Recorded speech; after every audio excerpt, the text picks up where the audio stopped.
Sa 10 to 12:30, lunch talaga yan. Kaya nag-prepare ng luto na para makakain tayo. Okay? And can we give a round of applause to Vladimir? Sobrang grabe. Rookie of the year!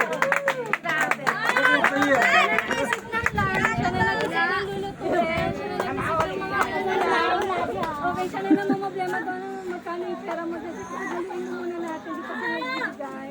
So, ilan ba tayo ko? Nasa, kung di ko pa alam kasi wala pa nag-aaral. Yan. Lesson learned to, buti na lang yung mga leaders nyo, grabe, mag-follow up. Miss Galido, thank you din, kasi 11 na nag-uusap pa rin kami. Yung nag-down kami dito, hindi ko alam kung ito ba talaga kaganda. Scam, sabi ko, shit, tapos nagtanong pa si Sam, so parang ako natawag, tinawagan ko, ayaw ko sumagot. Sumagot din ako.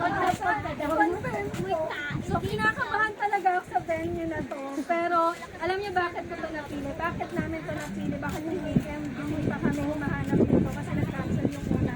Kasi unang-una, yung view ang ganda. Kapag behind the scene, hindi nila makikita. Mas yung spot tayo. Hindi naman yung and then kapag sa baba, meron silang gagawin bigit. Ganun yung mga gagawin. Ba't nangyari? So ipaplano natin kung manigay kasi hindi lang po fun. Future natin. Magiging gabihan tayo. Mag-away meeting pa tayo mamaya sa